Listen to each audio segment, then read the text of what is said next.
In this movie, I'll introduce you to a few top secret scrolling tricks that are not only exceedingly useful, but are generally unknown to most Photoshop users. So let's say I press Control 1 or Command 1 on the Mac to zoom in to 100%. And again, Photoshop centers my view, so I'm looking at this guy's jacket.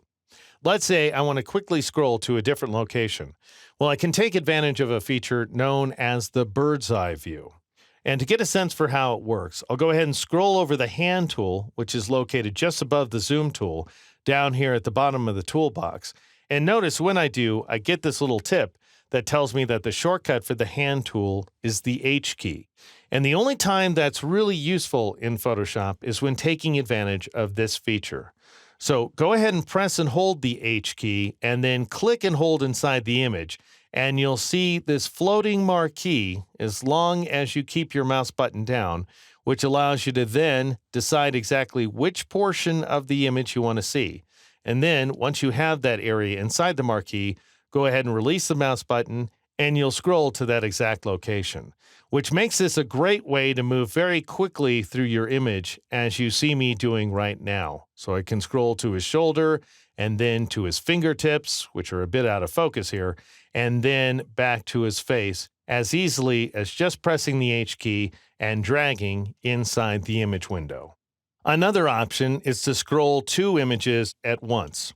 I'll go ahead and zoom out a little bit to the 50% zoom ratio, and then notice that I have two images open at once right here, two photographs, as it turns out, of the exact same model. And to see them at the same time, I'll go up to the window menu, choose Arrange, and then choose Two Up Vertical. And that will allow me to see these two images at the same time. Notice that Photoshop goes ahead and keeps the active image over here on the left-hand side. And so I can go ahead and spacebar drag this guy over so that I can see him on screen.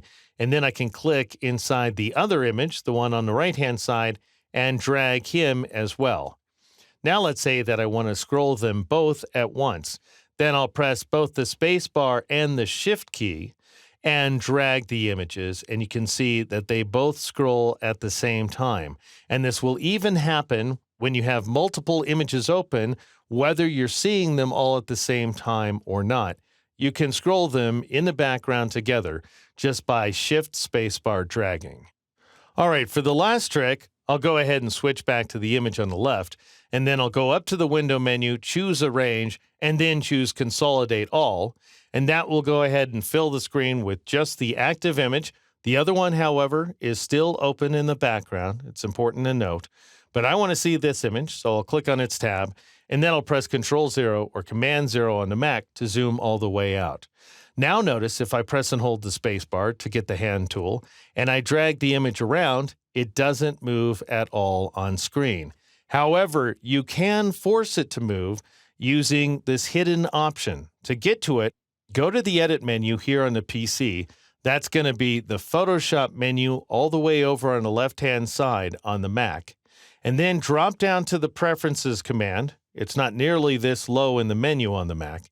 And then finally, go ahead and choose the Tools command in order to bring up this group of options right here.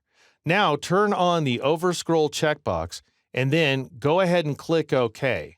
And from this point on, you can now go ahead and spacebar drag the image as much as you like, even when you're zoomed all the way out.